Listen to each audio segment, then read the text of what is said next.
한 청년이 위대한 스승을 만나기 위해서 유명한 대학교를 찾아다니며 헤매했는데 위대한 스승을 찾지를 못했습니다. 청년은 너무 지쳐서 벤치에 앉아 쉬고 있었는데 그 옆에 있는 한 교수가 청년에게 물었습니다. 왜 이렇게 힘들게 앉아 있는가? 그러자 이 청년은 자초지종을 말하면서 제가 위대한 스승을 찾고 있는데 찾지를 못하여 이렇게 나무 밑에 쉬지도 못하고 지금 계속해서 스승을 찾기 위해 돌아다녔지만 찾지 못해서 이렇게 앉아 있습니다. 그러자 이 교수는 얼굴에 환한 미소를 띠면서 이 청년에게 말했습니다. 자네가 찾는 위대한 스승을 내가 찾아주겠네. 그 스승이 어디에 있습니까? 그래, 지금 곧장 집으로 달려가서 자네 집에 노크를 하면 그 문을 열고 나오는 그분이 가장 위대한 스승일세. 그래서 이 젊은이가 이제 힘차게 달려가서 자기 집의 대문을 열었더니 신발을 벗고 뛰어나온 한 분이 계셨는데 그의 어머니였다라고 합니다. 청년은 위대한 스승을 찾기 위해서 많은 대학을 돌아다녔지만 찾지를 못했고 급기야 자기 집에서 어머니가 아버지가 스승인 것을 깨달았다라는 것입니다. 그래서 이 청년은 열심히 부모님 밑에서 훌륭한 사람이 되기에 학문에 전념을 하게 되었고 그리고 성공을 하게 되었는데 그 사람이 바로 미국의 35대 대통령인 존 F 케네디입니다. 여러분, 가정은 하나님이 세운 학교입니다. 이 세상에서 가장 좋은 학교는 가정이라고 하는 학교예요. 부모는 그 학교의 교사입니다. 그래서 요즘에는 학교에 보내지 않고 자기 집에서 자녀들을 기르는 교육하는 홈스쿨링이라고 하는 게 있어요. 부모가 선생이 되는 거예요. 이 세상에서 가장 좋은 교사, 훌륭한 교사, 위대한 교사는 바로 부모님입니다. 하나님은 하나님의 자녀들을 말씀 안에서 잘 양육할 수 있도록 하기 위해서 자녀들을 우리 부모에게 맡기셨다라고 하는 것입니다. 크리스찬 가정에게 맡기셨다라고 하는 것입니다. 그러나 이 사회가 산업화되고 또 분업화되면서 가정은 하나님의 학교로서의 기능을 점차 상실해 가고 또한 이 가정의 이 기능이 약화되는 것을 볼 수 있습니다. 여러분, 오늘날 우리의 가정은 어떻습니까? 가장 아름다운 가정, 하나님이 가장 기뻐하는 이 가정학교를 우리가 만들어가고 있습니까? 오늘날의 가정은 일반 교육의 모든 것을 다 맡기고 있습니다. 여러분, 우리의 가정들이 일반 교육의 모든 것을 다 맡김으로 인해서 이 자녀들의 삶이 정말 성공적인 훌륭한 자녀들을 키워낼 수 있느냐라고 하는 것입니다. 물론 그렇게 할 수도 있겠지만 오늘날 우리 한국 사회의 비극은 부모가 더 이상 가정의 교사이기를 포기함으로 말미암아서 과외라든지 학원이라든지 이런 곳으로 아이들을 내보내면서 아이들의 가치관이, 아이들의 세계관이, 아이들의 믿음이 바르게 자라지 못하고 있다라고 하는 것 아니겠습니까? 오늘날의 크리스찬 부모들마저도 학비를 조달하거나 생활 편의를 도모해주는 아저씨 아주머니로 전락해버리고 말았다라고 하는 것 아니겠습니까? 사랑하는 여러분, 오늘 하나님께서 세운 이 가정이라고 하는 이 학교에서 오늘 우리는 위대한 스승이 되어서 우리 자녀들을 잘 가르치고 또 자녀들의 본이 되는 본보기가 되는 그런 아름다운 스승이 되시기를 바랍니다. 여러분, 오늘 본문의 말씀은 고린도전서 11장 1절에 잘 말씀하고 있습니다. 내가 그리스도를 본받는 자 된 것 같이 너희는 나를 본받는 자가 되라고 말씀하고 있습니다. 여러분, 오늘 본문 말씀에 좀 이상한 게 들어있어요. 여러분, 그냥 예수 그리스도를 본받아라 이렇게 지금 쓰여 있어야 되는데 사도 바울이 자기를 본받으라고 하는 거예요. 내가 그리스도를 본받는 자 된 것 같이 너희는 나를 본받으라. 어찌 보면 조금 교만한 듯한 모습이 보일 수도 있습니다. 그냥 그리스도를 본받으라고 말하면 될 것인데 왜 자기를 본받으라고 하는 걸까요? 사실 여러분, 고린도 교인들은 예수님을 직접 보지 못한 사람들이에요. 오늘날 우리도 예수님을 직접 보지는 못한 사람들이 아닙니까? 이런 상황 속에서 예수님을 본받는 방법이 무엇이겠습니까?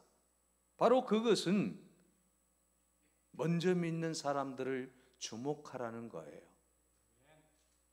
그들을 보면 예수님이 누구신가를 알 수 있다라고 하는 겁니다.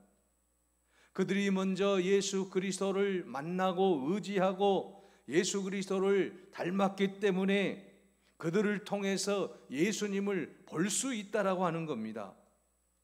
그러므로 여러분, 먼저 믿는 우리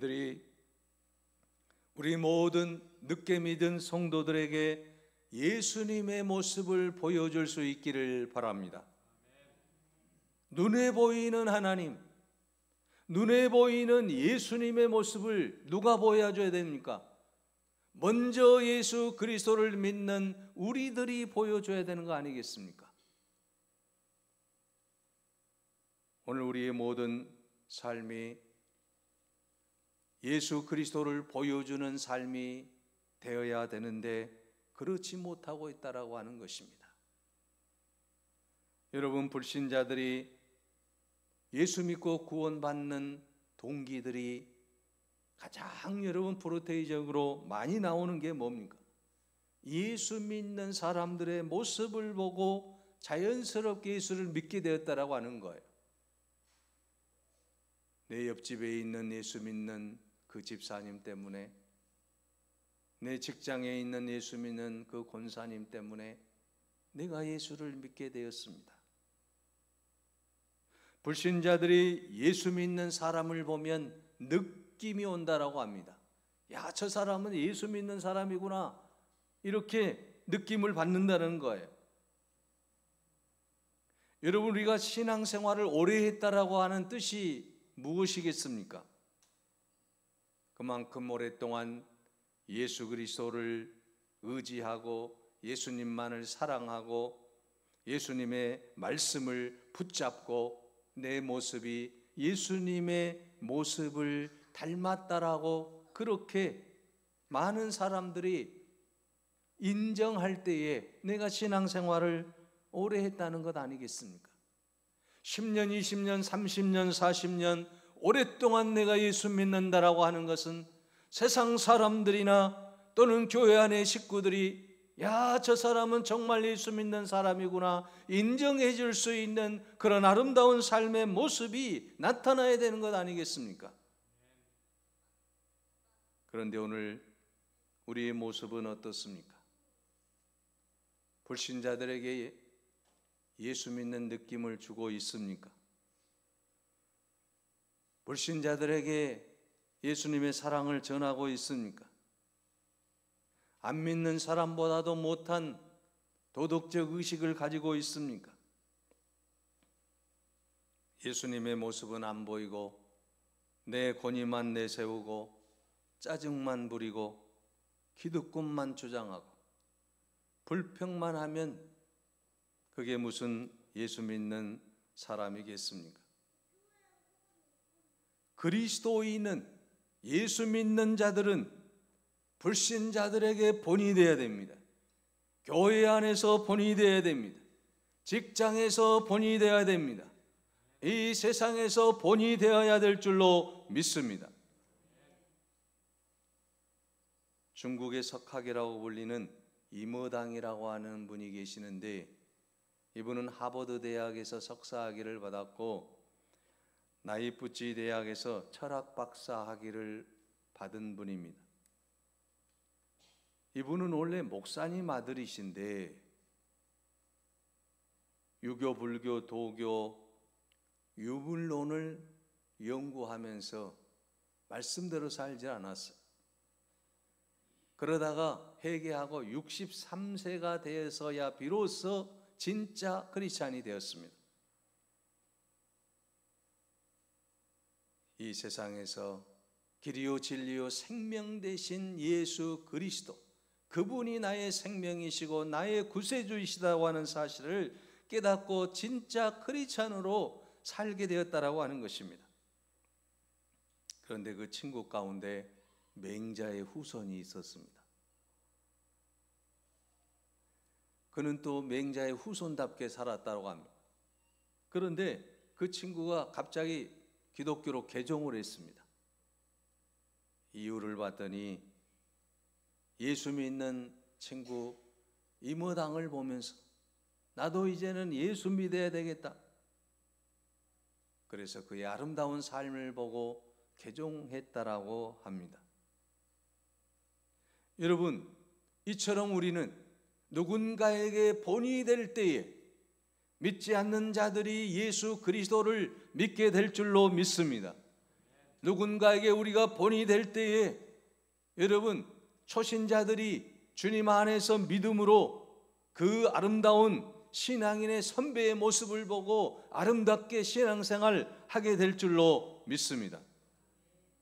그러면 오늘 우리에게 중요한 것이 무엇입니까?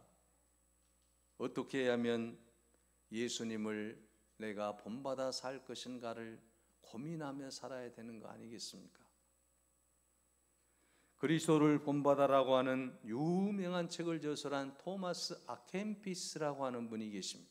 이 토마스 아켄피스라고 하는 분은 독일에서 출생을 했는데 1399년에 19세의 나이에 수도사가 되어서 나는 오직 예수 그리스도를 의지하고 예수 그리스도를 본받아 세상에 살겠다.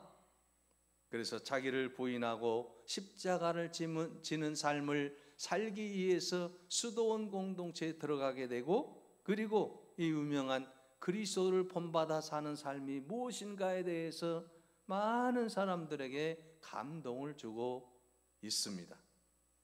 그러면서 그는 말합니다. 십자가의 교리는 있지만 십자가의 삶을 살지 않는 이 세상 사람들에게 회개하고 그리스도를 본받아 살라라고 말하고 있는 것입니다.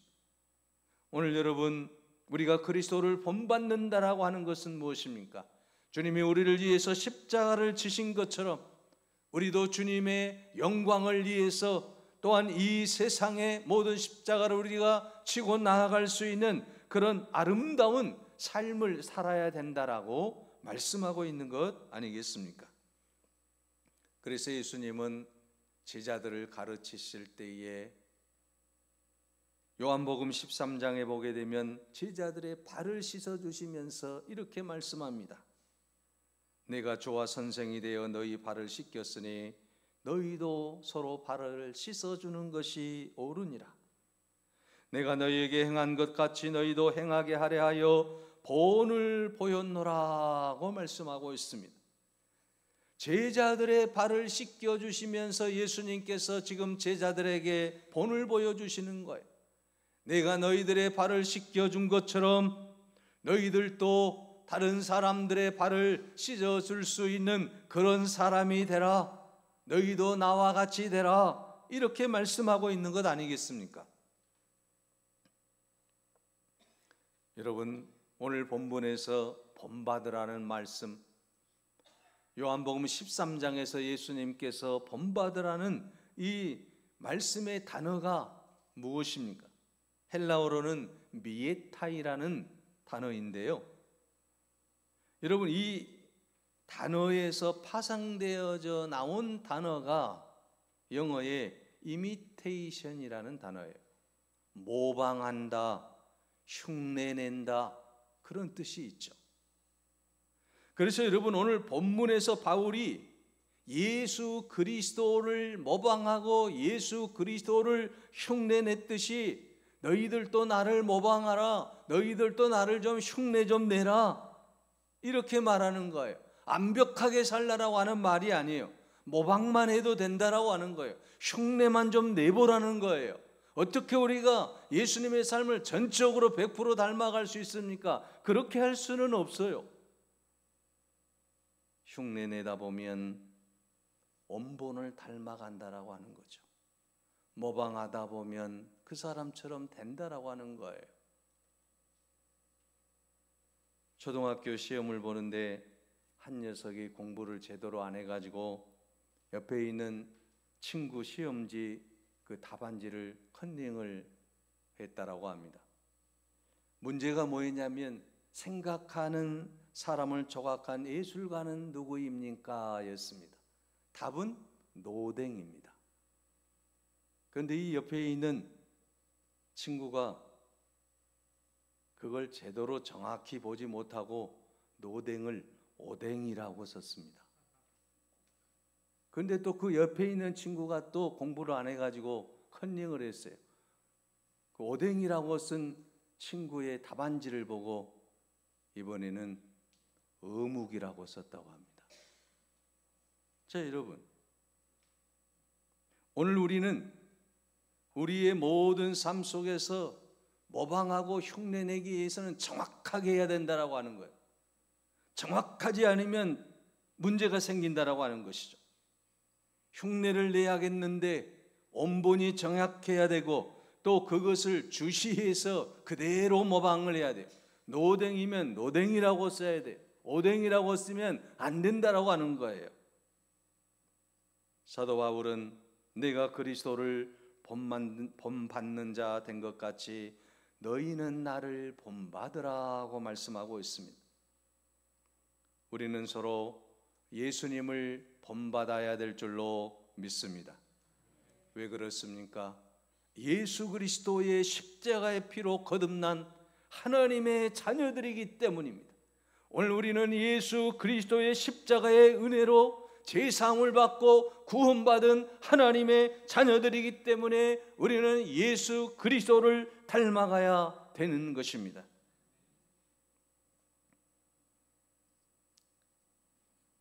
우리가 예수 믿으면 가장 하기 힘든 말이 있습니다. 그것은 바로 나를 본받으라는 말입니다. 여러분 생각해 보십시오. 저도 여러분에게 나를 본받으십시오 이렇게 말할 수 있는 자격이 없는 사람입니다. 오늘 우리 그리스도인들이 가장 하기 힘든 말이 뭐예요?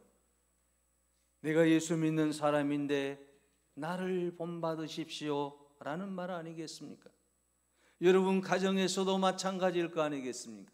교회 안에서도 마찬가지입니다. 사회 속에서도 마찬가지입니다. 우리가 가장 하기 힘든 말이 나를 본받으라는 말입니다. 아무리 예수를 잘 믿는 사람이라고 할지라도 이 말을 하기는 쉽지가 않습니다. 그러나 우리는 누구든지 그런 말을 할 수 있어야 합니다. 여러분 자녀들이 신앙에 대해서 묻는다고 한다면 어떤 말을 하고 있습니까? 나처럼 믿어라. 나를 좀 본받아라. 이렇게 말할 수 있어야 되는 것 아니겠습니까? 불신자들이 기독교 신앙이 무엇냐고 묻는다라고 한다면 나처럼 믿으면 됩니다라고 말할 수 있어야 되는 거 아니겠습니까? 초신자들이 어떻게 예수 믿으면 되느냐고 물을 때에 그냥 나처럼 믿으세요라고 말할 수 있어야 되는 거 아니겠습니까? 여러분, 신앙의 모델은 과거의 역사 속에 죽어있는 죽은 사람들이 신앙의 모델이 아닙니다. 물론 신앙의 모델로 우리가 삼을 수가 있습니다. 여러분, 1500년 전의 성 어거스틴보다는 현재 눈에 보이는 신자의 모델이 중요하다는 거 아니겠습니까? 500년 전 칼빈의 그 귀한 삶보다는 현재 살아있는 성도의 그 모습이 더 모범적이다라고 하는 것 아니겠습니까? 누가 기독교 신앙에 대해서 질문한다고 한다면 바로 나처럼 믿으세요라고 말할 수 있어야 된다라고 하는 것입니다. 그런 말을 하는 것이 창피하다고 한다면 창피하지 않을 만큼 우리는 매일매일 말씀을 묵상하고 주님을 본받기 위해 최선을 다해야 될 줄로 믿습니다. 그래서 어느 사람에게든지 참 신앙의 본보기가 될 수 있는 여러분이 되시기 바랍니다. 나처럼만 믿으면 된다라고 하는 이런 말을 할 수 있는 그런 경지에 오를 수 있는 여러분이 되시기를 바랍니다. 오늘 여러분, 누군가를 닮기 위해서는 우리는 우리의 모든 삶 속에서 그분의 삶에 대해서 연구하고 또 그분의 삶을 내가 살아가는 겁니다. 그렇게 될 때에 가장 멋진 닮은 꼴이 되는 것입니다. 한 소년이 농부이신 아버지를 따라서 농부가 되려고 했습니다. 농부이신 아버지가 너무 멋졌기 때문입니다. 저 아버지를 닮아서 나도 농부가 돼야 되겠다. 마을의 모든 농기구, 트랙터, 방앗간, 발동기를 고치는 엔지니어를 보고 이 소년은 또 마음이 달라졌어요. 엔지니어가 되고 싶다. 기술자가 되어서 고장난 기계들을 고쳐주는 사람이 되고 싶다. 이번에는 변호사 사무실에 가서 변호사를 보면서 소외되고 고통받는 이웃들을 위한 변호사가 되고 싶은 꿈을 꾸었습니다. 어머니가 병원에 가서 치료할 때는 의사를 보면서 내 어머니의 병을 고쳐주는 저 의사처럼 나도 좀 의사가 되고 싶다. 그 다음에는 교회 학교에서 설교를 들으면서 소년은 이번에는 목사님이 되고 싶은 마음이 있었습니다. 그래서 그가 기도했습니다. 하나님, 나는 다 이 모든 것을 이제 꿈을 이루고 싶습니다. 농부도 되고 싶고 엔지니어도 되고 싶고 변호사도 되고 싶고 의사도 되고 싶고 목사도 되고 싶은데 이 꿈을 다 이룰 수 있습니까? 그때 하나님께서 너는 내가 모든 것을 이룰 수 있는 한 가지 비법을 가르쳐 주겠다. 그러면서 주시는 말씀이 선생이 되거라. 선생이 되면 농부도 만들어낼 수 있고 엔지니어도 만들어낼 수 있고 법률가, 의사, 목사 다 만들어낼 수 있지 않느냐. 좋은 스승이 되거라. 그래서 이 사람이 훌륭한 선생님이 되었다고 합니다. 바로 이 사람은 계몽주의 교육자요, 또한 프랑스의 유명한 철학자인 자크 루소라고 하는 유명한 분입니다. 여러분, 누군가를 닮으려고 할 때 위대한 사람이 된다라고 하는 사실입니다. 내가 예수님을 닮으려고 할 때, 내가 바울을 닮으려고 할 때에 그와 같은 아름다운 모습이 우리의 삶 속에서 재현될 줄로 믿습니다.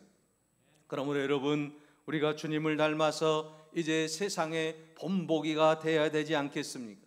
이 세상의 본보기 롤모델이 되기 위해서 우리는 이제 어떻게 살아야 되겠습니까? 히브리서 12장 2절에 말씀합니다. 믿음의 주여 온전케 하시는 예수 그리스도를 바라보자.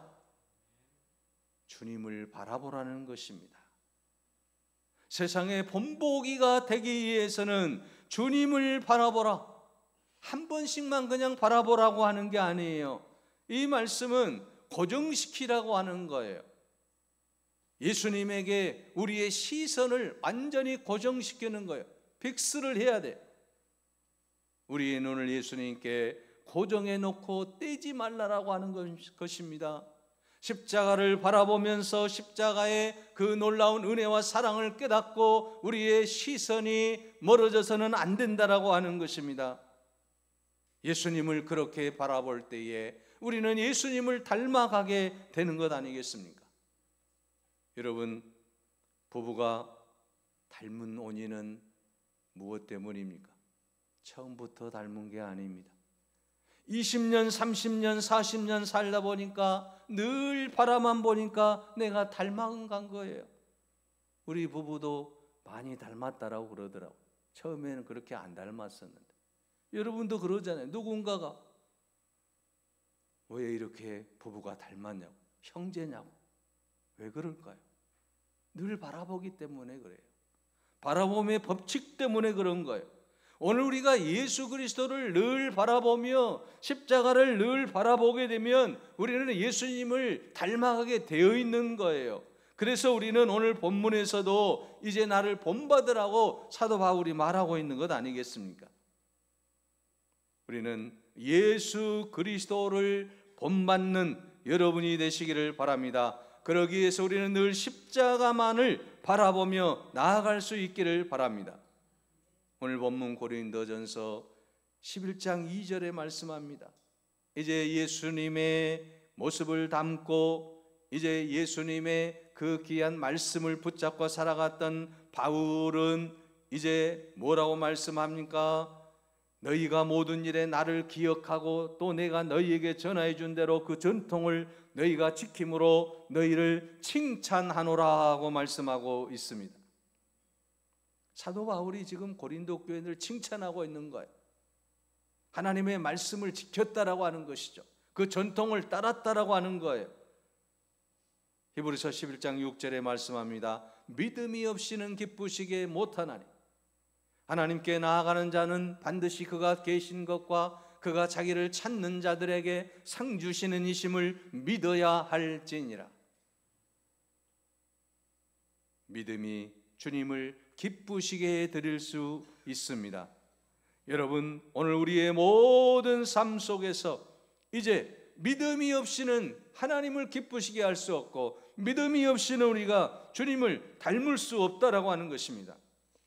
그래서 세계적인 대기업들이 이구동성으로 모토로 삼고 있는 캐치프레이즈가 뭡니까? 고객을 감동시키자라고 하는 거 아닙니까? 고객 감동의 경영을 하자라고 하는 것입니다. 오늘 우리 그리스도인들의 모토는 무엇입니까? 주님을 감동시키는 사람이 되어야 되는데 그러기 위해서는 주님을 기쁘시게 해야 되고, 여러분, 우리가 주님을 감동시킬 때에 우리는 주님의 놀라운 은혜를 체험하게 되고 이제 주님이 기뻐하는 사람이 될 줄로 믿습니다. 여러분은 누군가에게 감동을 주고 있습니까? 여러분, 누군가에게 본보기가 되고 있습니까? 여러분, 누군가에게 칭찬을 받고 있습니까? 오늘 이 시간 사도 바울이 내가 예수님을 본받은 것처럼 너희들도 나를 본받으라 이렇게 당당하게 외친 것처럼 오늘 우리들도 이제 불신자들에게 또 우리 신앙의 후배들에게 나를 본받으라고 말할 수 있는 그런 아름다운 신앙의 삶을 살아가시기를 간절히 바랍니다. 기도하겠습니다.